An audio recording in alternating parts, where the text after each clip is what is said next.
पति को ही डांट देती, मेरे पुत्र को कुछ नहीं बोलना है, आपने बोलना हो तो इस गोकर्ण को बोलते रहो। इसका परिणाम क्या हुआ? क्योंकि शास्त्र में जो भी बात लिखी होती है गलत नहीं होती है। अत्यधिक जो लाड प्यार होता है वो गलत है।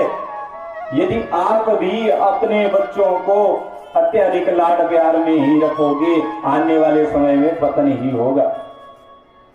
जैसे आत्मदेव की वो पत्नी धुंधली अपने उस बच्चे की गलतियों को छुपाती थी, बताती नहीं थी, रोकती नहीं थी, उसी प्रकार से संसार में जब भी मनुष्य किसी बच्चे की गलती पर उसी समय उसे नहीं रोकता तो धीरे धीरे आदत पड़ेगी, और जब बड़ा होगा तो क्या करेगा, आगे कथा में भी आएगा।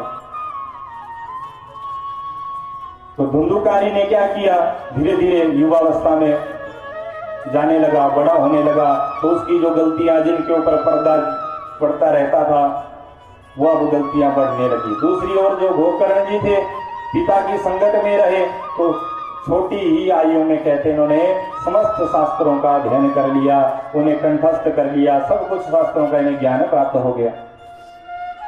क्योंकि तभी तो कहा जाता है कि जो व्यक्ति माता पिता की छत्र छाया में रह करके, क्योंकि पहले गुरु तो माता पिता ही रहते हैं, बाद में जो मर्जी बन जाए, और वही तारने वाले वही मारने वाले हैं, मारने वाले धुंधली की तरह।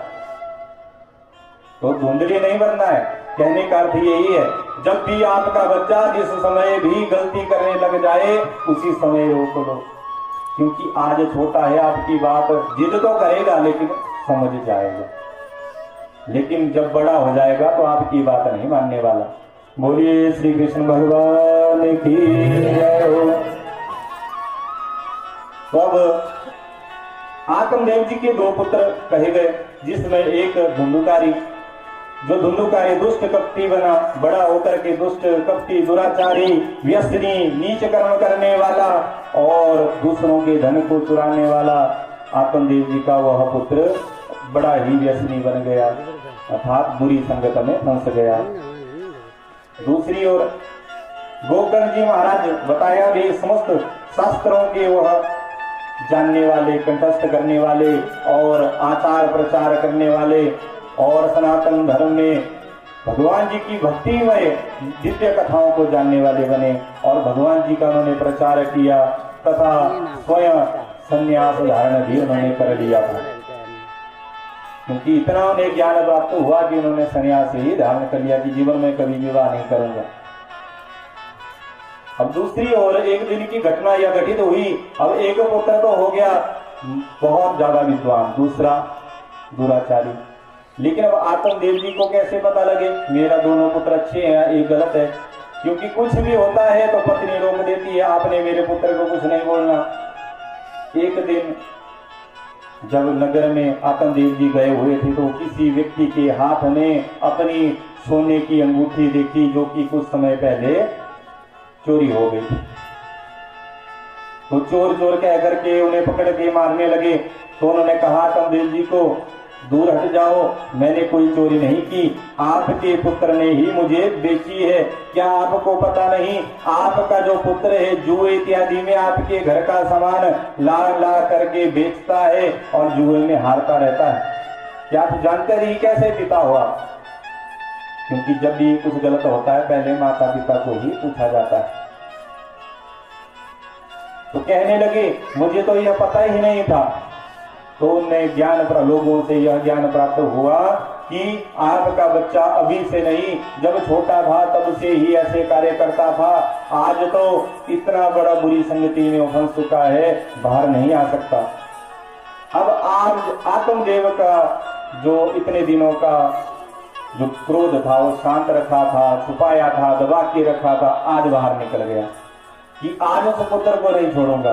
घर पहुंचे, जाते ही अपने उस पुत्र को मारने लग गए और अपनी पत्नी को भी डांटा, जिसको आज तक कुछ नहीं बोला था, आज उसको भी डांटा कि तेरे कारण ही यह नीच मेरे घर में पैदा हुआ, क्योंकि जब भी इसे रोकने की बात करता तुम ही बीच में आ जाती थी, तुम्हारे लाड प्यार ने इसे बिगाड़ दिया है। तभी तो कहते हैं बच्चों को ज्यादा लाड प्यार उतना ही करो जितना मातृभक्ति के लिए ठीक है। और जब जरूरत पड़े तो माता को शिष्य गुरु की परंपरा का याद रखना है। बच्चा पहला गुरु माता पिता को ही मानता है। तो संस्कार आपके हाथ में है, कोई बाहर वाला नहीं आएगा।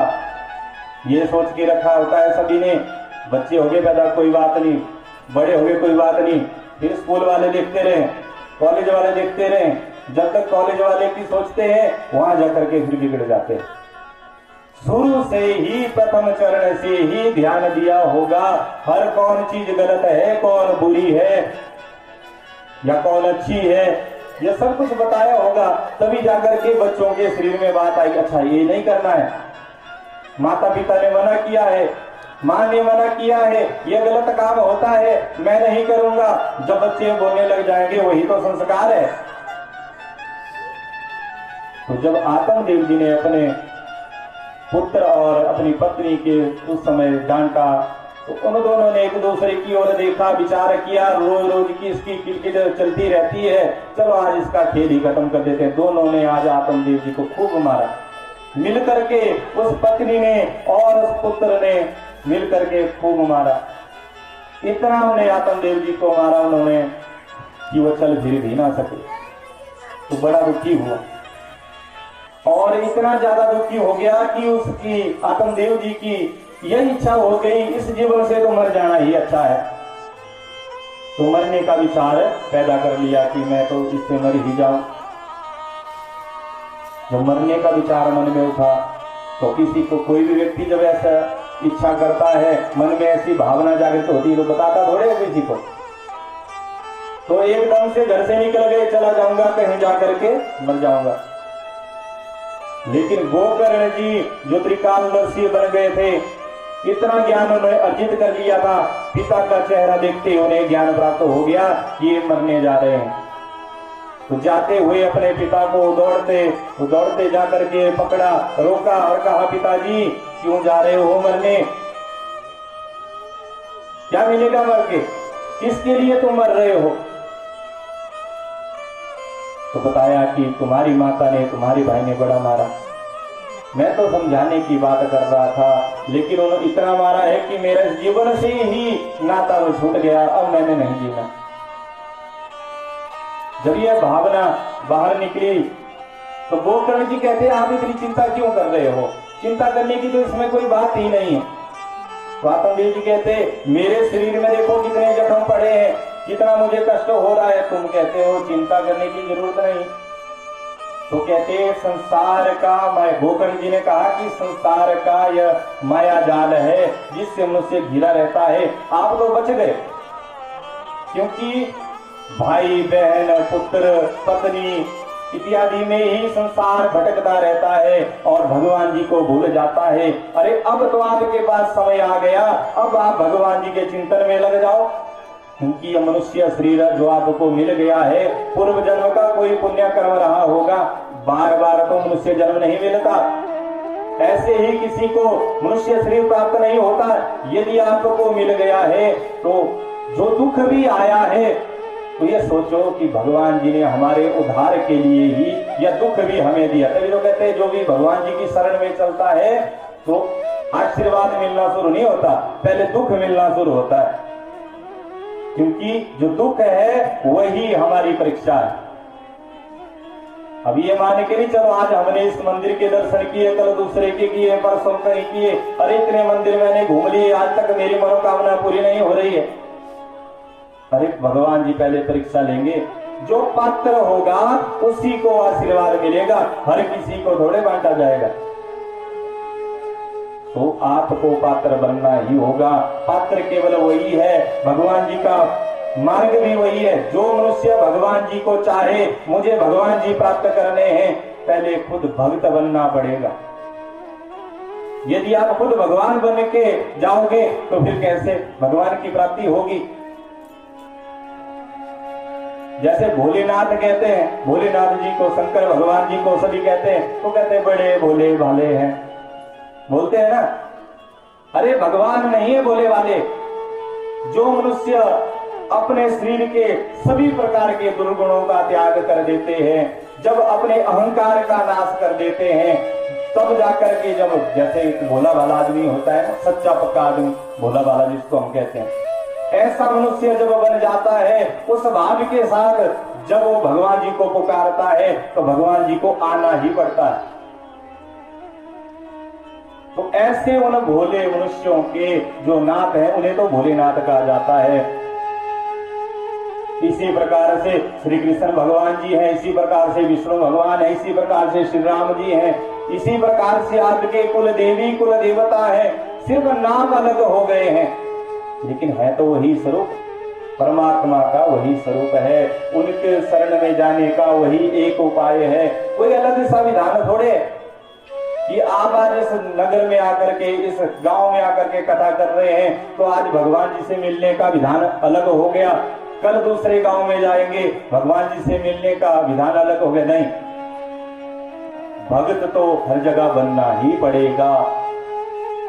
हाँ, मंत्र अलग हो सकते हैं, विधान अलग हो सकता है, लेकिन जो खुद ये सब करने वाला जो मनुष्य होगा, जैसे मैं चाहता हूं मुझे भगवान जी के दर्शन प्राप्त हो, तो जिस भाव के साथ मैंने चाहा तो पहले मुझे भक्त बनना पड़ेगा।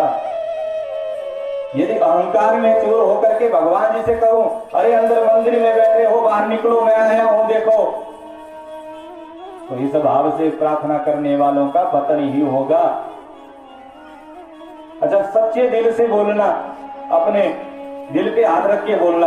आज तक जितने भी मंदिर में आप गए हो, जिस भी देवी देवता के मंदिर में गए हो या अपने कुल देवी कुल देवता के मंदिर में गए हो, कितने मनुष्यों ने अंदर जाकर के भगवान जी से कहा, भगवान जी आप ठीक हो?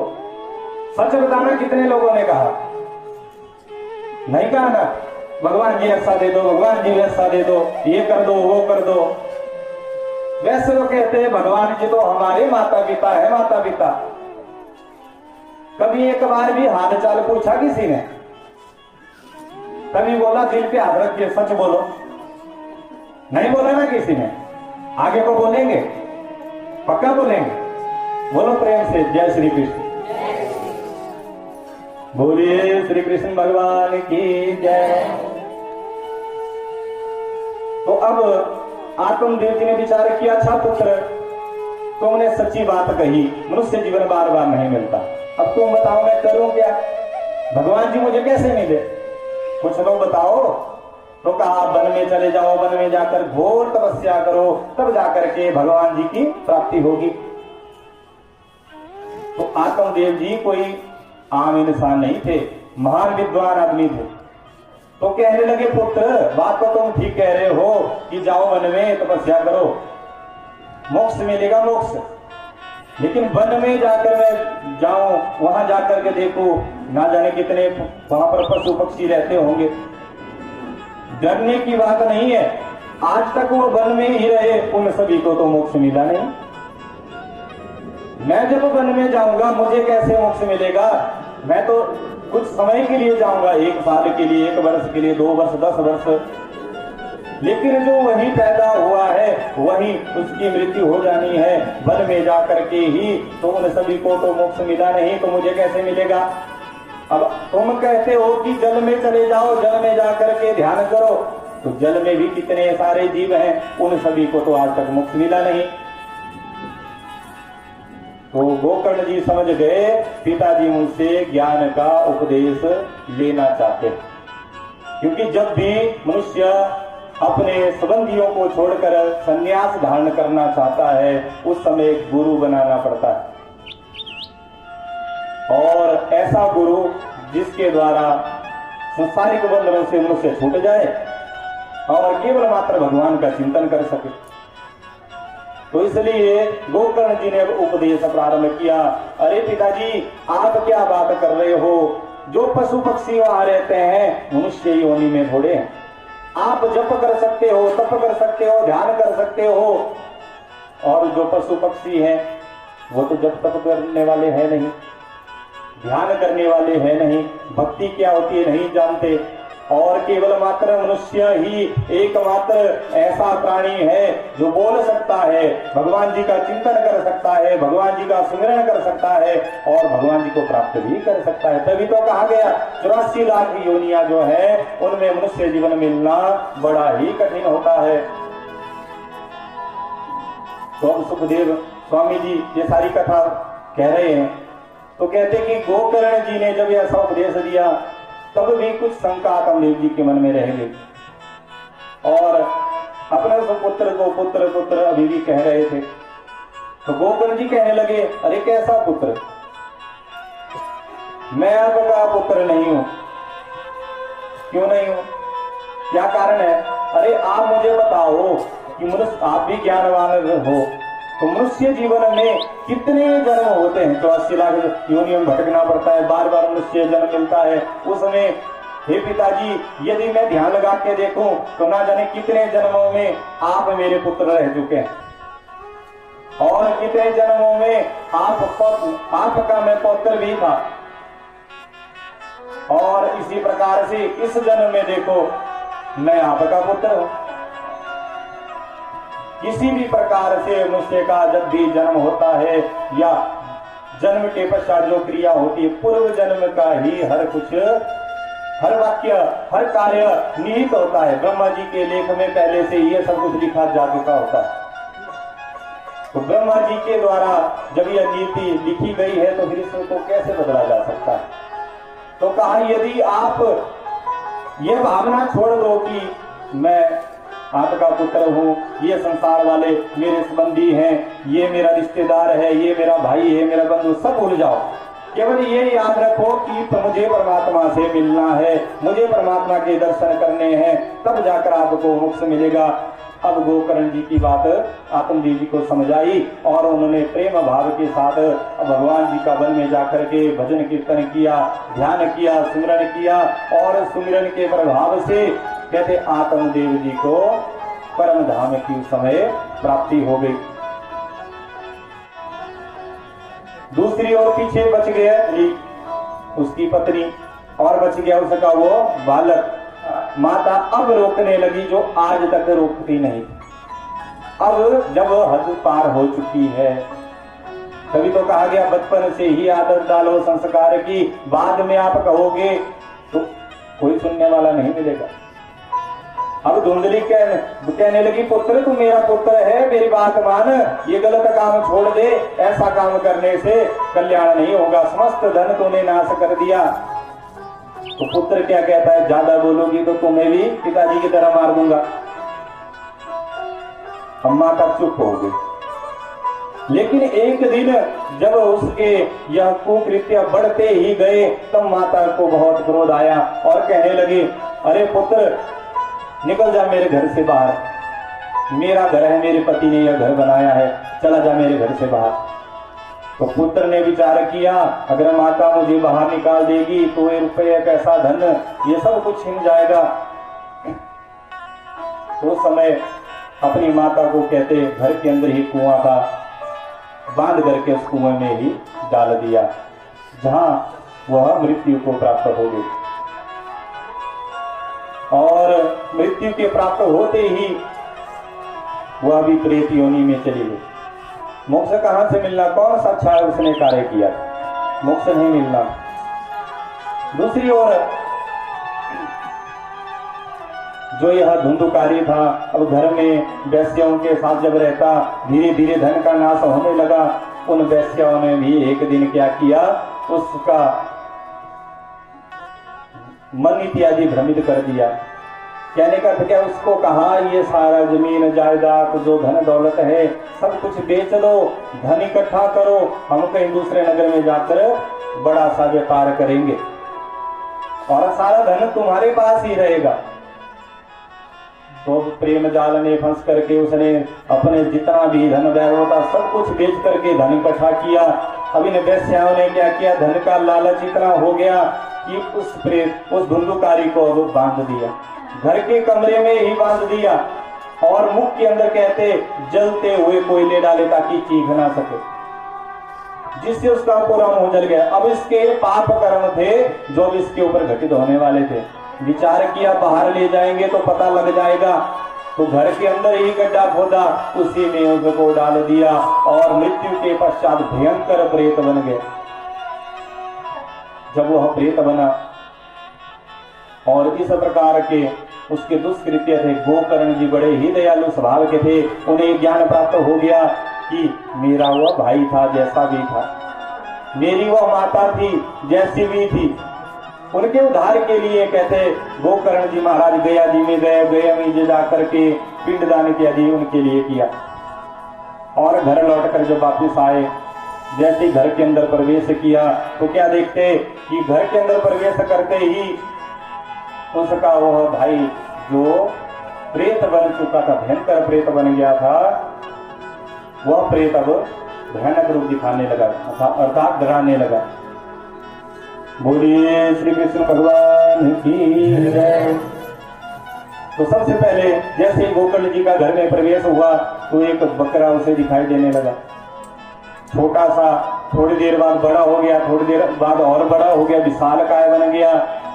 अभी उसको देख ही रहे थे, उतने में उसका हाथी बन गया, उसके पश्चात वह प्रेत बन गया। फिर एक भयंकर विकराल रूप उसने धारण किया जिस योनि में वह पड़ा था, और चिल्लाने लगा, रोने लगा, क्योंकि उसको दुख कष्ट व्याप्त हो रहे थे अपने ही पाप कर्म के कारण। तो गोकर्ण जी ने देखा, भयभीत तो हो गए, लेकिन उनके हाथ में गंगा जल का कमंडलू ऋषियों के पास होता है, उससे जल निकाला, कहा तुम जो भी हो सामने आओ, बताओ कौन हो, नहीं तो अभी तुम्हें भस्म कर दूंगा। तो कहा भाई जी क्षमा करना, मैं आपको डराना नहीं चाहता, बता रहा हूं मेरी ये दशा है। तो गोकर्ण जी ने कहा कि आपकी ये दशा हुई कैसे, क्योंकि आपके लिए तो मैंने गया जी तीर्थ में जाकर के पिंडदान किया था, और उस पिंडदान से आपको मुक्ति मिलनी चाहिए। तो कहते गया जी तीर्थ जो है वहां तृतीय श्रेणी तक के जो मनुष्य हैं केवल वही कर सकते हैं। था जो पापी होगा, तृतीय श्रेणी तक का जो पापी होगा, वे सारे पापी वहां कर सकते हैं, लेकिन मैं तो प्रथम श्रेणी का था। मेरा पाप इतना ज्यादा था कि गया तीर्थ में पिंडदान से भी मेरा पाप धुल नहीं पाया है। तो कहते मैं क्या करूं? तो गोकर्ण जी से उस प्रेत ने कहा, भाई जी आप मेरे लिए कोई ऐसा साधन करो जो मेरे ये पाप थे सारे पाप नष्ट हो जाएं, तब जाकर मैं प्रेत योनि से मुक्त होऊंगा।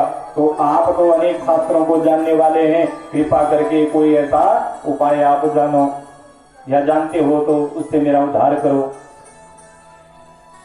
तो अपने उस भाई को वचन दिया, मैं तुम्हारा उद्धार करूंगा, ऐसा कह करके कहते गोकर्ण जी ने अब समाधि लगाई, ध्यान लगाया, ध्यान लगा करके भगवान जी से प्रार्थना करने लगे, मेरे इस भाई के उद्धार का मुझे हे प्रभु मार्ग दिखाओ, कृपा करो, और आशीर्वाद भगवान जी से मांगने लगे। तो आइए अब हम लोग भी प्रेम भाव से भगवान जी का ध्यान करते हैं, चिंतन करते हैं, और मांगना क्या है पहले ही बोल दिया है, बार बार बोलने की आवश्यकता नहीं है। पहले जिनके लिए यज्ञ हो रहा है उनके लिए प्रार्थना करना, फिर अपने करते रहना, और अपनी भी प्रार्थना केवल वही करना जो जायज हो। हर कुछ गलत नहीं मांगना, उल्टा मांगोगे उल्टा आपको ही जाएगा। बोलिए श्री कृष्ण भगवान की जय, बोलिए श्री राधा रानी की जय।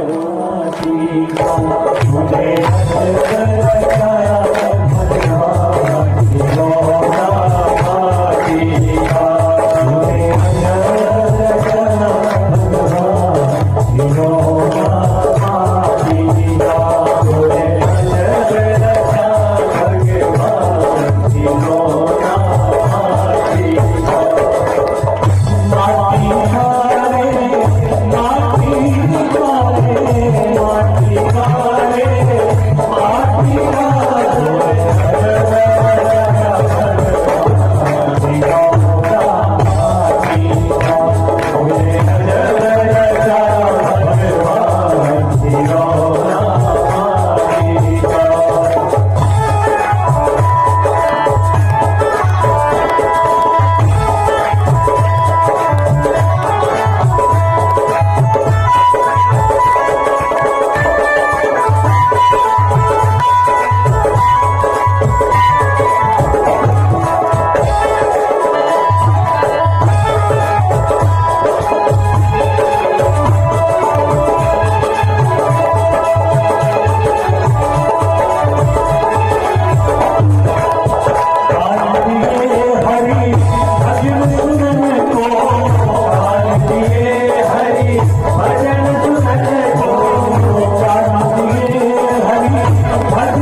कृष्ण भगवान की, बोलिए श्री राधा रानी की जय। जय श्री राधे, जय जय श्री राधे, जय जय श्री राधे श्याम। तो इस दिव्य मंत्र का उन्होंने उच्चारण किया, जिसका अभी हमने गान किया। अभी 5 साल का बच्चा है, कितनी तपस्या करेगा, कितनी बार जाप करेगा।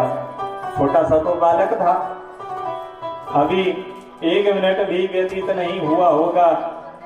तो जैसे बच्चे करते हैं ना, ऐसे जैसे आंखें बंद की है, एक आंख खोल करके इधर देखेंगे उधर देखेंगे, भी कोई खाना देने वाला तो नहीं आया है, अरे कोई पानी देने वाला तो नहीं आ रहा है। बच्चा है ना, बच्चे की जैसी छोटा सा बच्चा आपके घर में भी होता है, उसकी जो हरकत होती है वही तो बात कह रहा हूं। फिर जब देखा कोई नहीं आ रहा है तो रोने लग गया। अरे यहाँ तो बड़ी गड़बड़ है, गुरु जी ने कहा था, संत जी ने कहा था इस मंत्र से सब कुछ मिलता है, लेकिन यहाँ तो कुछ नहीं मिल रहा।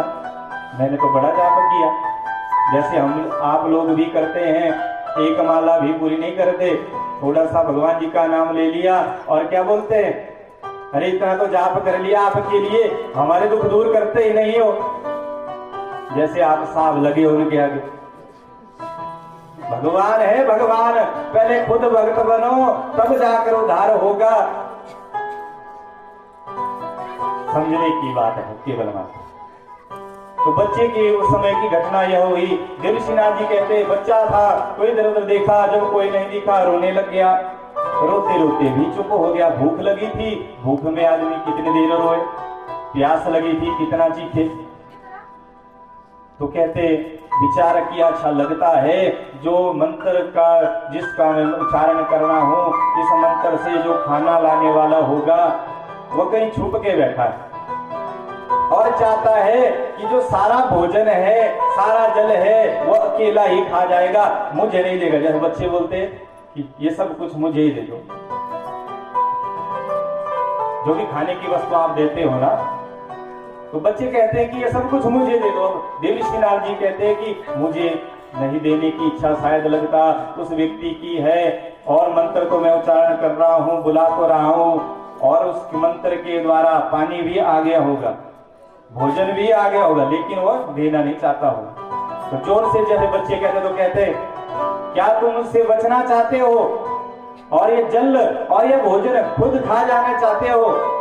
मैं भी देखता हूँ तुम में ज्यादा शक्ति है या इस मंत्र में शक्ति है। तो दृढ़ निश्चय किया और अब देवशीनाथ जी ने पूर्व जन्म में इस मंत्र का निरंतर जाप प्रारंभ कर दिया। समय की कोई गति का पता नहीं चला, कब दिन बीता, कब रात हो गई, कितने दिन बीत गए, कुछ पता नहीं चला। और पता कब, ध्यान कब आया, जब पक्षियों की चिल्लाहट सुनाई दी। आंखें खोली तो देखा कि जगह जगह पानी के सरोवर बन गए, जल ही जल इत्यादि हर जगह हो गया। जितने भी वृक्ष इत्यादि थे फल फूल से भर गए और अनेक प्रकार के फल इत्यादि, भोजन मिष्ठान इत्यादि अब उस बालक के सामने प्रस्तुत हो गए। अब बालक कोई भी हो, जब उसे कोई चीज आप देते हो तब तो ठीक है, लेकिन आधी आपने दी हो, आधी छुपा के रख दी हो, थोड़ी देर बाद वो जिद करे और आप उसे देने लग जाए तो बच्चा क्या करता है, मुझे नहीं चाहिए, बोलते हैं ना ऐसे। तो ऐसा ही हुआ वहां। देवशीनाथ जी कहते कि जब ये भोजन भी आ गया, जल की व्यवस्था भी हो गई, फल फूल से पेड़ भर गए, तो मेरे मन में उस समय खाने का विचार नहीं आया, बल्कि विचार आया, अरे भोजन रख के कहां भाग गया, मैं तेरा मुख देखना चाहता हूं, कौन है जो यह भोजन छोड़ करके अब भाग गया, पहले भोजन छुपा के बैठा था। बहुत पुकारा, उठ करके इधर उधर ढूंढा, कहीं नहीं मिला। तभी आकाशवाणी हुई, अरे बालक तप करो, तप करो, ध्यान करो, और आपका जो गुरु मंत्र था उस मंत्र से ही तुम्हें उनके दर्शन भी हो जाएंगे। जब उस मंत्र से खाना मिल सकता है तो दर्शन क्यों नहीं होंगे? तो बच्चे के मन में विचारे, अच्छा बात तो ठीक कह रहे हैं। फिर से बैठ गया ध्यान में, फिर से ध्यान लगाया, समाधि लगाई। इस बार इतना दिव्य ध्यान उस बालक का लगा कि कहते ध्यान मार्ग में ही, बहुत दिनों की बात नहीं, कुछ ही समय में कहते उस बालक को भगवान जी का दर्शन हो जाता है। लेकिन पहले तो भगवान जी को देखता ही रहा। तभी कहते हैं कि जब भी आप किसी भी तीर्थ में जाओ, इसी के माध्यम से बता रहा हूं, जैसे वृंदावन इत्यादि में जाते हैं या अन्य तीर्थों में भी जाते होंगे आप, जब आप भगवान जी के वहां दर्शन करने जाओ, दर्शन के लिए जाते हैं ना सभी, घूमना अलग बात है, लेकिन माध्यम तो दर्शन ही होता है ना।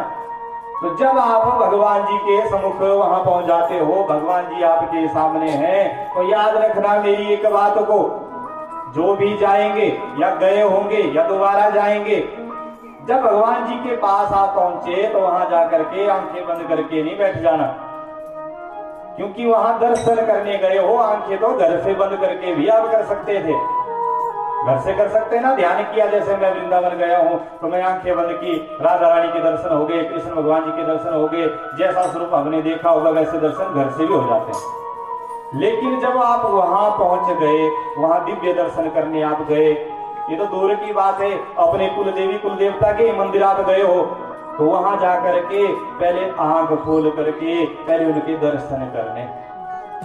ये नहीं कि वहां पहुंचे और आंखें बंद की। आजकल तो भीड़ ज्यादा होती है, तो भीड़ में धक्का लगेगा, आंखें बंद में ही आप वापिस आ जाओगे।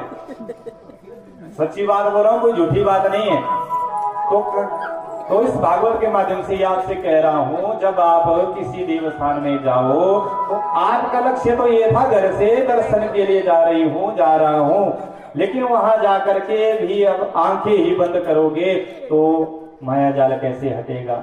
अरे दर्शन करो भगवान के, दर्शन करने से फिर जब भगवान जी का आशीर्वाद या उनकी ऊर्जा, प्रकाश, दिव्य तेज हमारे ऊपर पड़ेगा, अपने आप आंखों से आंसू आएंगे, अपने आप ही आंखें बंद हो जाएगी। तब जो आंखें बंद होगी परमात्मा का मिलन जरूर करवाएगी। लेकिन ऐसे जाकर के बंद करोगे तो दर्शन भी नहीं होंगे, धक्का लगेगा, आगे निकल जाओगे। सच्ची बात है ना। प्रेम से बोलो राधे राधे। बड़ी अच्छी बात। तो अब देवऋषि नारद जी ने विचार किया कि अब मुझे दर्शन प्राप्त करना है, तो उन्होंने ध्यान किया। ध्यान में जब उनको दर्शन प्राप्त हो गया, भगवान जी का दिव्य स्वरूप का दर्शन किया, तो दर्शन कर ही रहे थे, ध्यान पूर्वक देख ही रहे थे, विचार किया, लगता है ये वही परमात्मा है जिसके बारे में वो ऋषिगण कह रहे थे। लेकिन ऋषि ने कहा था जब तुम्हें पुत्र दर्शन हो जाएगा उस दिन उन्हें प्रणाम करना, उनके चरणों में गिर जाना, और वही तुम्हारा उद्धार भी करेंगे। तो जैसे प्रणाम करने लगा तो भगवान जी अंतर ध्यान हो गए। तो भगवान जी के उस दिव्य स्वरूप को देख करके जब वह इतना प्रसन्न हुआ था, आनंदित हुआ था, अब भगवान जी चले गए तो आनंद समाप्त हो गया। भगवान जी के मिलने पर बड़ा ही आनंद उत्पन्न होता है, लेकिन भगवान जी चले गए, विचार किया था दंडवत प्रणाम करूंगा, नमस्कार करूंगा, लेकिन अब भगवान जी चले गए, अब किसको करूं। तो आंखें खोली, रोते बिलखते इधर उधर भगवान को ढूंढने लगा। कभी पेड़ के पीछे ढूंढे, कभी पत्थर के पीछे, कभी तालाब के तट पर देखे, कहीं भी भगवान नहीं मिलते। कहने का अर्थ क्या है, आपने सुना भी होगा इस बात को कि जब किसी को भगवान जी का दर्शन हो जाता है तो लोग उसे पागल पागल कहना शुरू कर देते हैं। क्यों? क्योंकि उसको हर व्यक्ति में भगवान दिखने लग जाता है, और कण कण में जब भगवान दिखने लग जाता है तो दीवार से भी वो बात कर लेगा, पेड़ से भी बात कर लेगा। हर व्यक्ति से जब बात करने लगता है तो मनुष्य सोचता देखो क्या पागलों की तरह पेड़ से बात कर रहा है। तो ये घटना कोई अलग नहीं है। जिसको कण कण में भगवान दिखना प्रारंभ हो जाता है उसकी गति ही ऐसी होती है। और महान संत जो होते हैं स्वयं ऐसे क्यों बने रहते हैं? क्योंकि यदि ज्यादा वह अपना आचार प्रचार करते रहेंगे तो भक्ति मार्ग में विघ्न आता रहता है। इसलिए जो बड़े बड़े संत हुए वे एकांत में जाकर के ही बड़ी बड़ी साधनाओं में तप में लीन रहे। अब देवऋषि नारद जी ने कहा कि जब मुझे भगवान जी के दर्शन नहीं हुए, जब मैं इधर भटकने लगा, रोने लगा, तो विचार किया कि लगता है ये भगवान भी जैसे मेरी माता मुझे रोकती रहती थी कि सन्यास इत्यादि धारण मत करो, ऋषि मत बनो। अब ऋषि तो मैं बन गया, ऋषि लोग के तरह परमात्मा मिल गया, सब कुछ मिल जाएगा। परमात्मा के दर्शन तो हुए लेकिन मिले नहीं, क्योंकि मुझे तो ऋषियों ने कहा था कि जब तक तुम भगवान जी के चरणों में नहीं गिरोगे, चरणों के गिरने का क्या मतलब है कि भगवान जी की शरण में आप नहीं जाओगे, तो जब तक भगवान जी की शरण में नहीं जाएंगे तो उद्धार कैसा होगा। तो आकाशवाणी हुई, अरे दासी पुत्र, इस जन्म में जो तुमने उन साधु संतों की झूठी पतले का अन्न खाया था, जूठन खाई थी, उसका प्रभाव इतना था, उससे तुम्हें वन में जाकर के ध्यान करने की शक्ति मिली, उसी के तेज से तुम्हें दर्शन भी हो गए। लेकिन बाकी जितना तुम्हारा जीवन है उस पूरे जीवन में अंतिम समय तक यदि तुम ओम नमो भगवते वासुदेवाय इस मंत्र का उच्चारण करते रहो तो अगले जन्म में तुम्हारा जन्म ऐसा होगा जब जिस क्षण जिस भी देवता के बारे में तुम कहोगे तुम उनके दर्शन पाओगे, ऐसा तुम्हारा जन्म हो जाएगा। इतना शक्तिशाली यह मंत्र है, ओम नमो भगवते वासुदेवाय। इसका उच्चारण करते रहना चाहिए।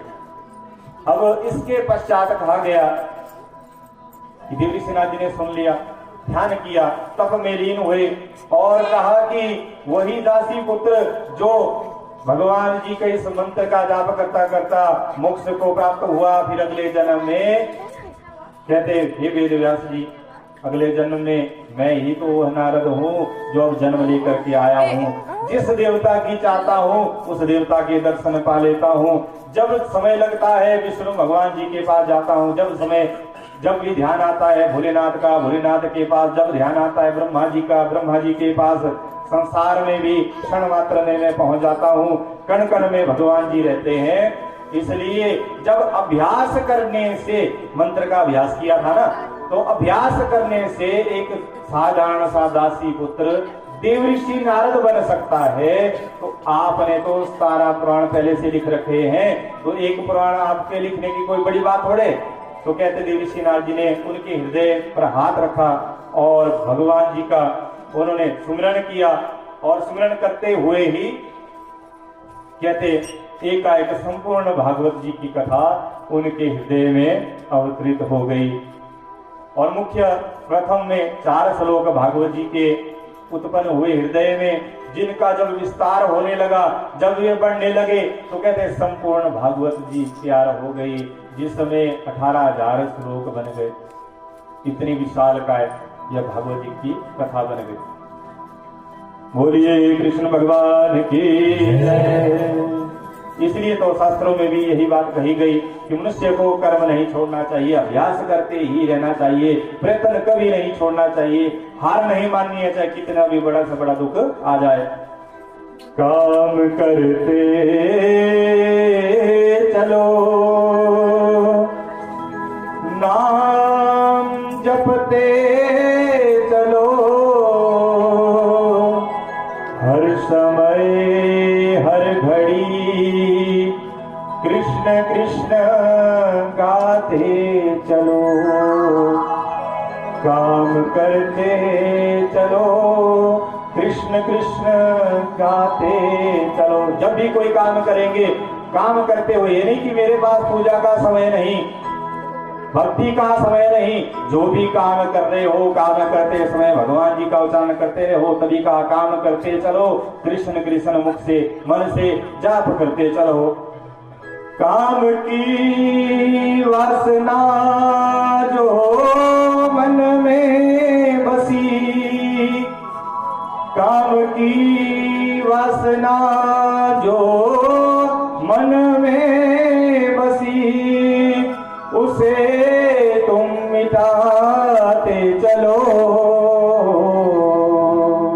कृष्ण गोविंद गोपाल गाते चलो। तो विधान बताया कि ये बात भूल जाओ, मेरे पास समय नहीं है, पूजा के लिए समय की आवश्यकता नहीं, भगवान जी से मिलने के लिए कोई मुहूर्त निकालने की जरूरत नहीं, जिस घड़ी भी आपको याद आ जाए भगवान की, उच्चारण करना शुरू कर दो, कृष्ण कृष्ण कृष्ण कृष्ण, श्री कृष्ण राधे राधे। जैसा भी जिसका भी, भगवान जी के तो सारे स्वरूप हैं, किसी भी स्वरूप को पकड़ लो, एक बार पकड़ लिए फिर चरण नहीं छोड़ने, तभी जाकर के सदगति होगी, हमारे कष्टों से फिर छुटकारा होगा। फिर क्या होगा? याद आएगी एक दिन उनको भी हमारी कृष्ण गोविंद गोविंद आप बस गाते चलो। एक दिन ऐसा भी आएगा, पहले तो आप भगवान की भक्ति कर रहे हो, आप भगवान जी का स्मरण कर रहे हो, लेकिन जब जब आप भूलोगे मन से आवाज आएगी, अंतर मन से आवाज आएगी, अरे आज नाम नहीं, कौन बोल रहा है? भगवान जी। अंतर मन में पहले दिन में बताया अंदर भी एक भगवान जी का स्वरूप है जिसे आत्मा स्वरूप भी कहते हैं। तो वहीं से अंतरात्मा की आवाज, इसको हम कहते हैं, वहीं से आवाज उठेगी, बार बार आवाज उठेगी। उस आवाज के द्वारा ही अंतर्मन की जो आवाज है सुननी चाहिए, क्योंकि वह सच्ची आवाज कही गई। वही अच्छे मार्ग में लगाती है, बुरे मार्गों से रोकती है। गलत कर रहे हो ना, तो अंदर से आवाज आती है, अरे गलत कर रहे हो, लेकिन सब कुछ जान कर अनजान बन जाते हैं। कलयुग का मनुष्य कुछ भी कर सकता है। बोलिए कृष्ण भगवान की जय। तो कहने का मात्र मेरा तात्पर्य इतना सा कि नाम जपते चलो, जो मर्जी हो जाए, जो मर्जी काम करे। अभी कथा सुन रहे हैं तो कथा सुनते सुनते सुन लो, जाप कर लो, खुद करना है। और कृष्ण नाम तो ऐसा है कि गुरु मंत्र देने की जरूरत नहीं होती, ये तो ऐसे भी लिया जा सकता है। हाँ, मंत्र जो शास्त्र के हैं उनको गुरु मंत्र के तौर पर ही लेना पड़ता है, जो कि आपके जो गुरु होंगे वही दे सकते हैं, या जिसके ना हो कोई सी श्रेष्ठ जन के द्वारा यह कार्य किया जा सकता है। फिर कहा गया कि केवल प्रभु नाम ही मनुष्य को तारने वाला है, यह पक्की बात आप समझ लो। व्यास जी के हृदय में जिस समय 4 श्लोक की भागवत आई, चतुश्लोकी जिसे कहते, वही 18,000 श्लोकों में परिवर्तित हुई, वही आज हमें सुनने को मिल रही है। उसी की कथा मैं कर रहा हूं। बोलने के लिए मैं कथा कर रहा हूं, लेकिन शरीर मेरा नहीं, आपका नहीं, शरीर किसी का भी नहीं। पिछले कल भी बताया, जब नामकरण जो सबसे अच्छा एक मुहूर्त कहा गया, आपका नाम रखना, आपका जो नाम रखा जाए। सबको अपना नाम प्रिय होता है, हर व्यक्ति को प्रिय होता है, लेकिन जब शरीर छूटता है पहले वो नाम ही छूटता है, बाकी चीजें बाद में छूटेगी। कल भी बताया था कि प्रेत संज्ञा हो जाती है, सब संज्ञा हो जाती है, नाम बदल जाता है, नाम छूट ही जाता है। तो केवल मात्र भगवान का चिंतन करना चाहिए। अब जीवा बोल रही है, भगवान जी ही बुला रहे हैं शरीर के अंदर से। अब हम बोल रहे हैं, चल रहे हैं, भगवान जी का नाम ले रहे हैं, कथा सुन रहे हैं, या तो कथा सुना रहे हैं, या कथा सुनाने के लिए मुख्य यजमान बने हैं। कुछ भी संसार के कार्य है, केवल मात्र भगवान जी के द्वारा यह सब कुछ हो रहे हैं। बोलिए श्री कृष्ण भगवान की जय। अच्छा है, इस वजह से सोए हुए उठ जाएंगे। बोलिए श्री राधा रानी की। सो तो नहीं रहे भाई, बोलो प्रेम से राधे राधे। नहीं सो रहे, लग गया पता, ठीक है ठीक है। अब कथा आती है कि सुखदेव स्वामी जी ने जब भागवत जी की कथा का जो 18,000 श्लोकों का निर्माण किया, तो विचार किया किसको बताऊं, किसको सुनाऊं। तो अपने पुत्र को बुलाया, क्योंकि हर पिता चाहता है कि मेरे पुत्र को जितना मेरा ज्ञान है सब चले जाए, उस ज्ञान का जब अध्ययन करे तो मुझसे भी बड़ा विद्वान बन जाए, सभी चाहते हैं। तो सुखदेव स्वामी जी को कथा सुनाई। अब सुखदेव स्वामी जी इस कथा को सुना रहे हैं परीक्षित जी को, ताकि 7 दिन बाद मरने वाले उस परीक्षित का उद्धार हो जाए। अरे बार बार ये परीक्षित जी का नाम आ रहा है, अरे कौन है परीक्षित? भागवत जी की कथा में जब भगवान जी की चर्चा चली, भगवान जी का चरित्र चला, बार बार इस परीक्षित का नाम क्यों आ रहा है? कौन है ये परीक्षित? और 7 दिन बाद इसे मरने का श्राप कब लग गया? पूरी कथा हम जानना चाहते हैं। तो कहते हैं, कहा गया जो ये परीक्षित जी है कोई और नहीं, पांडवों के ही पोते, जिसके विषय में कथा आती है कि महाभारत में विशाल भयंकर युद्ध हुआ कौरव और पांडवों के बीच। उस युद्ध में कौरवों की हार हुई, पांडवों की जीत हुई, क्योंकि भगवान श्री कृष्ण जी पांडवों के साथ थे, धर्म के साथ, सत्य के ऊपर। गलत आचरण वाले जो भी होंगे उनके साथ भगवान जी खड़े कभी नहीं होंगे। सत्य के ऊपर ही भगवान जी टिके और भगवान जी की भक्ति टिकी है। अर्थात भगवान जी तो कण कण में है, लेकिन जहां सत्य होगा वहां प्रत्यक्ष रूप में आते, दिखाई देते हैं, दर्शन देते हैं, लाभ प्राप्त करवाते हैं, दुख दूर करते हैं। बोलिए श्री कृष्ण भगवान की जय हो। अब महाभारत जी का जो युद्ध हुआ, महाभारत जी की कथा में ही ये आता है कि महाभारत के युद्ध में कौरव पांडवों का युद्ध हुआ, जिस युद्ध में भगवान श्री कृष्ण जी के बारे में लगभग सभी जानते थे कि वह देव स्वरूप है भगवान जी। तो विचार किया इस युद्ध में यदि श्री कृष्ण भगवान जी युद्ध करेंगे तो पांडवों की जीत तो ऐसे ही पक्की है, क्योंकि भगवान जी के हाथों से कोई नहीं बच सकता। तो युक्ति निकाली, सभी ने विचार विमर्श किया और कहा कि श्री कृष्ण भगवान जी से का निवेदन किया, आप युद्ध में भाग ले सकते हो लेकिन शस्त्र नहीं उठाओगे, अर्थात देख रेख आप कर सकते हो। भगवान श्री कृष्ण जी मान गए कि मैं शस्त्र नहीं उठाऊंगा, इसी में प्रतिज्ञा कर देता हूं, लेकिन साथ जो है पांडवों का ही भगवान जी ने दिया, सभी जानते हैं।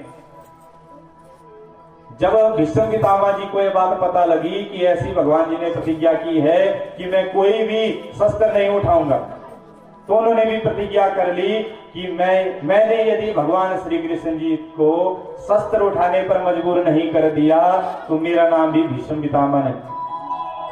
अब भगवान जी भक्तों की इच्छा पूरी करने के लिए अपने हर प्रकार के कार्य बदल भी सकते हैं, तभी तो कहते हैं भाग्य परिवर्तन का अधिकार भगवान को है। भगवान जी किसी का भी भाग्य बदल सकते हैं, दुर्भाग्य हो तो सद्भाग्य में आ जाएगा, भगवान जी के हाथों में ये सब संभव है।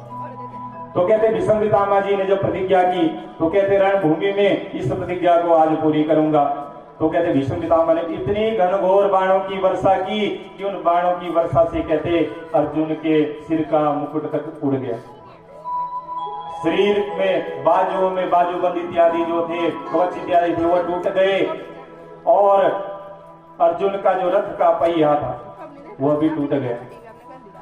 और इतने बाणों की वर्षा हुई कि जब अर्जुन घायल हो गए और समस्त पांडवों की सेना घायल हो गई तो विचार किया कि कहीं अधर्म की विजय न हो जाए। तो श्री कृष्ण भगवान जी स्वयं जो रथ का पहिया उठा करके भीष्म पितामह को मारने के लिए उसमें वो चक्कर उठाया, अर्थात वो रथ का पहिया इस तरीके से उठाया जैसे मानो भगवान श्री कृष्ण जी ने हाथ में सुदर्शन चक्र लिया होता है, वैसे वह उठाया। लेकिन भीष्म पितामह जी ने देखा कि भगवान जी ने तो शस्त्र उठा लिया, तो जल्दी से रथ से उतरे और उतर करके उन्होंने क्या किया, चरण पकड़ लिए। कहा भगवान जी आपने मेरी प्रतिज्ञा पूरी करने के लिए अपनी प्रतिज्ञा तोड़ डाली, धन्य हो आप प्रभु। मैं तो केवल मात्र आपसे वरदान लेना चाहता हूं कि मुझे यह वरदान चाहिए, क्योंकि आज मैं आपको भीष्म पितामह जी ने अपनी मृत्यु का भेद पांडवों को बताया, ऐसे मरने वाले नहीं थे भीष्म पितामह, भेद बताया कि मैं कैसे मरूंगा। लेकिन वचन लिया उस समय भगवान श्री कृष्ण जी से कि मेरी इच्छा मृत्यु होनी चाहिए, क्योंकि उस समय कहते दक्षिणायन शायद था, तो इस वजह से कहा कि मैं चाहता हूं मेरी मृत्यु उत्तरायण में हो, इसलिए इच्छा मृत्यु मेरी होनी चाहिए कि जब उत्तरायण आएगा तब जाकर के जब मैं कहूंगा तब मेरी मृत्यु हो। तो ये वरदान उस समय लिया। तो कहते मृत्यु का भेद बताया और उसके पश्चात भेद जब खुल गया तो सर्वप्रथम भगवान श्री कृष्ण जी ने क्या कार्य किया था कि जैसे आपको बताया ना कि रथ का पहिया टूट गया, जिस पहिए को उठा करके रथ जो टूट गया था उसे जब ठीक किया तब कहते उस रथ के ऊपर श्री कृष्ण भगवान जी ने हनुमान जी की ध्वजा लगाई, जैसे यहां भी हनुमान जी की ध्वजा लगाई। तो ध्वजा क्यों लगाई और कहा कि जब तक तेरे रथ में यह ध्वजा रहेगी आज के बाद अब तेरा रथ कभी नहीं बिखरेगा, टूटेगा नहीं, इसमें किसी शस्त्र का प्रभाव नहीं होगा जब तक ध्वजा रहेगी। तो वहां वह ध्वजा स्थापित हुई, उस ध्वजा में स्वयं हनुमान जी आए और स्थान ग्रहण किया। बोलिए हनुमान जी महाराज की जय हो। अब नाम हनुमान जी का लिया। बोलिए श्री रामचंद्र भगवान की जय। बिना श्री राम जी के भी अधूरे, जैसे भक्त भगवान के बिना अधूरा है। एक ही बात है, तो इस प्रकार से जब यह सब कार्य घटित हुआ और कौरवों की लगभग कहते पूरी सेना का ही नाश हो गया, लगभग 1% कौरवों की सेना बची होगी। दुर्योधन भी बुरी तरह से घायल हो गया और मृत्यु के समीप पहुंच गया। उस समय अश्वत्थामा दुर्योधन के पास आया और जब दुर्योधन के पास पहुंचता है तो अश्वत्थामा ने कहा, भाई कैसे हो, ठीक हो, दर्द तो नहीं हो रहा है, दवाई लगा दूं इत्यादि प्रकार कहने लगा। दुर्योधन ने कहा, अगर मुझे भाई मानते हो तो पहले पांडवों से जाकर बदला लो, और बदला भी छोटा मोटा बदला नहीं, उन पांडवों के 500 पांडवों के सिर लेकर के आओ, तब मानूंगा कि तू मेरा भाई है, अन्यथा यहां से दूर हो जाओ। वहां से फटकार दे करके भगा दिया। अब अश्वत्थामा के मन में आया कि मैं कैसा मित्र हूं जो मेरा मित्र इतना दुखी है और अंतिम समय में सांसें ले रहा है, इसकी अंतिम इच्छा भी पूरी नहीं कर पा रहा हूं। तो विचार किया, अवश्य मैं पांडवों के सिर काट करके ले आऊंगा, और चले जाते हैं पांडवों के शिविर में। उस दिन भगवान श्री कृष्ण जी सब कुछ जानने वाले हैं। उस दिन पांडवों को अपने साथ लेकर के अपने शिविर में चले गए और पांडवों के 500 पुत्र आकर के उस शिविर में सो गए। रात्रि के चौथे पहर के समय जब सभी लोग सो रहे थे तो अश्वत्थामा गया और उनके सर काट करके दुर्योधन के पास ले आया। दुर्योधन ने जब उन बालकों के मुख की ओर देखा तो कहा, अरे दुर्बुद्धि, अरे पापी, अरे दुष्ट, तूने ये कैसा गलत कार्य कर दिया। अरे छोटे छोटे बच्चे थे, बालक थे हमारे, तो उन बालकों का तूने वध किया, ये अच्छा नहीं किया। लाने ही थे तो इनके पिता था मेरे शत्रु पांडवों के लाता, उनके बच्चों के सिर लेकर के आ गया, दूर हो जा मेरी नजरों से। जब तक यह सब घटना हुई तो पांडवों के शिविर में बात फैल गई, अश्वत्थामा यहाँ आया था और उसने ही बच्चों को मारा है। पांडवों के पुत्रों का वध सुन करके अर्जुन, भीम सभी मिल करके रथ पे सवार होकर के अश्वत्थामा को मारने के लिए दौड़े। जब ये मारने लगे तो अभी प्रहार ही करने वाले थे, तो डर के मारे अश्वत्थामा ने क्या किया, देखा अर्जुन मुझे मार ही देगा, तो ब्रह्मास्त्र अर्जुन के ऊपर छोड़ दिया। तो श्री कृष्ण भगवान जी ने कहा कि अर्जुन तुम भी ब्रह्मास्त्र ही छोड़ दो, एक दूसरे में विलीन हो जाएंगे। तो अर्जुन ने भी ब्रह्मास्त्र छोड़ दिया, एक दूसरे में विलीन हो गए। अब तलवार लेकर के वे उस अश्वत्थामा को मारने के लिए वहां चल पड़ते हैं।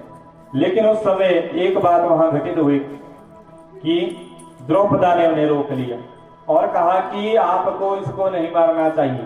तो कहते, देवी आप क्या कह रही हो, क्योंकि आपके पुत्रों का, आपके वंशजों का जो भी यह नाश किया गया, अब इस शत्रु को हम क्यों छोड़ें। तो कहने लगे सभी मिलकर के, कृष्ण भगवान जी से पूछ लो, यदि ये कहेंगे तो मार देंगे, अगर ये कहेंगे छोड़ देंगे तो छोड़ देंगे, क्योंकि इससे ब्रह्म हत्या इत्यादि लग जाएगी। गुरु पुत्र है आपका तो ब्रह्म हत्या का दोष तुम्हें लग जाएगा। इसने आपके पुत्र मार दिए, इसका पाप इसे लगेगा ही, लेकिन अब आप भी अपने गुरु पुत्र की हत्या कर दोगे। तो कृष्ण भगवान जी से कहा कि आप बताओ क्या करना है। युधिष्ठिर जी ने पूछा, क्योंकि आप ही तो अच्छे बुरे की परख रखते, तो बताओ क्या करना चाहिए। तो भगवान श्री कृष्ण जी ने कहा, ब्रह्म बंधुर्न हन्तव्य आततायी वधारः मया एवो भयं मम नाद परिह्यनुशासनम्। तो क्या कि ब्राह्मण चाहे जैसा भी हो, जितना भी मर्जी शत्रु हो जाए, जितना दुष्ट कपटी हो जाए, लेकिन उसे मारना नहीं चाहिए, नहीं तो ब्रह्म हत्या का दोष लगेगा ही, ब्रह्म हत्या का पाप लगेगा ही। लेकिन द्वार पर आया हुआ शत्रु या बालकों का जो भी हत्यारा है, ऐसा जो शत्रु है, उसे कभी नहीं छोड़ना चाहिए, उसे मार डालना चाहिए। तो युधिष्ठिर जी कहते रहे, कृष्ण भगवान जी सच में तुम छलिया हो, कह रहे हो मारना भी नहीं है, कहते शत्रु को छोड़ना भी नहीं है, तो फिर इसको दंड मिलेगा तो कैसे। तो भगवान जी ने कहा, तुम क्यों चिंता करते हो, मैं खुद इसका निर्णय करूंगा। तो भगवान जी ने अश्वत्थामा की मणि की आदि निकाली और श्राप दिया कि आज के बाद जहां से, क्योंकि अश्वत्थामा के माथे में कहते हैं मणि इत्यादि थी जो हर प्रकार की रोग व्याधियां सोख लेती थी, बीमारी उसके शरीर में कभी नहीं आती थी। तो मणि जब निकाल दी गई तो कहते श्राप दिया, आज से इस मणि का जो घाव हुआ है इस घाव में कीड़े पड़ जाएंगे, लेकिन कभी ठीक नहीं होंगे, बढ़ते जाएंगे, इतने घाव हो जाएंगे, इतनी दरिद्रता इसमें आ जाएगी कि किसी व्यक्ति के पास से भी नहीं गुजर सकते, इतनी दुर्गंध शुरू हो जाएगी। और साथ ही साथ यह कहा कि जब दुख बढ़ जाएगा तो यह मरने की इच्छा भी करेगा, लेकिन इसको मृत्यु भी नहीं मिलेगी। जब तक ब्रह्मांड रहेगा तब तक यह अश्वत्थामा जीवित रहेगा, तब तक यह दुख भोगता रहेगा। जो इसने यह पाप किया था इसका इसको दंड है, इसका अपराध क्षमा योग्य नहीं था, मारा तो नहीं लेकिन मरने बराबर उसको श्राप तो दे ही दिया है। बोलिए श्री कृष्ण भगवान की जय हो। तो भगवान श्री कृष्ण जी की यह महिमा है, कृपा है, अपार कृपा है, जिस कृपा के द्वारा मनुष्य के ऊपर यह परम आशीर्वाद रहता है। चराचर जगत का मनुष्य हर प्रकार के कष्टों से, चाहे कितने बड़े से बड़ा दुर्भाग्य आ गया हो, घर के ऊपर कितना बड़ा संकट आ गया हो, जिस दिन भी आप भगवान जी की शरण में चले जाएंगे उस दिन ही भगवान जी की प्राप्ति सभी को हो जाएगी। तो आइए प्रेम भाव से अब भगवान जी का ध्यान करते हैं, मिलकर के प्रेम भाव से भगवान जी का चिंतन करते हैं और इसके साथ मिलकर के प्रेम भाव से श्री कृष्ण जी से अब प्रार्थना करते हैं कि हे जगदीश्वर, हे संसार के पालक, हमारा भी पालन करो। अरे तनिक दृष्टि हमारे ऊपर भी डालो, हमारे दुखों के ऊपर भी डालो, इनसे हमें बचाओ। बहुत परीक्षा ले ली भगवान, अब और नहीं, शरण में आए हैं, शरणागत की अब आप रक्षा करो, कृपा करो। बोलिए श्री कृष्ण भगवान की जय। मुझे दास बना कर रख तेरा भगवान, तो अपने चरणों में मुझे दास बना कर रख तेरा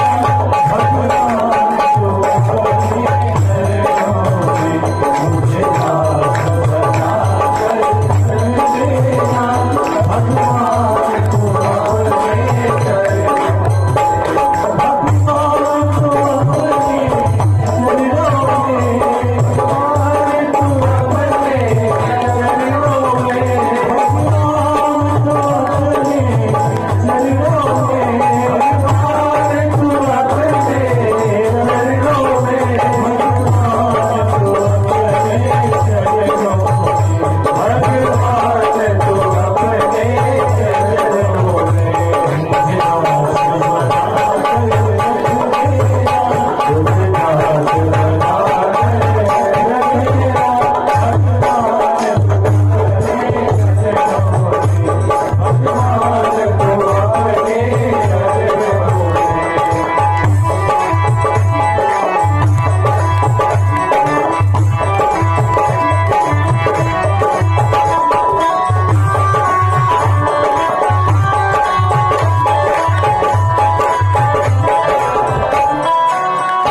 नाम से आया है, मुझे हार समझ कर रख लेना, मुझे हार समझ के रख लेना,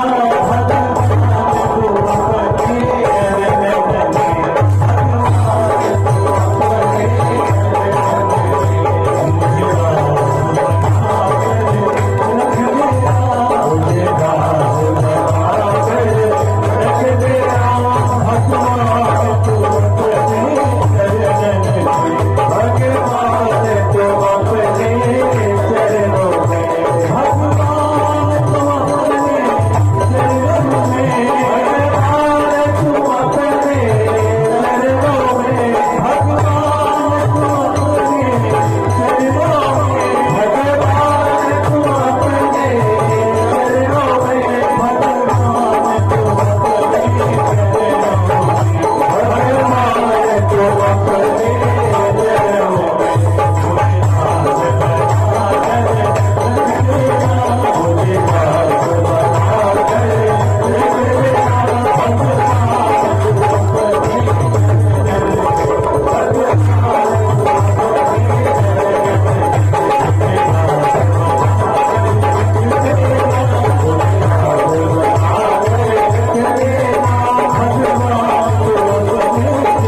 श्री कृष्ण भगवान की जय। बोलिए श्री राधा रानी की जय। जय श्री राधे, जय जय श्री राधे, जय जय श्री राधे श्याम। तो इस प्रकार से ये राजा परीक्षित के बारे में कथा थी, क्योंकि राजा परीक्षित के जो पूर्वज हैं वो पांडव ही तो है।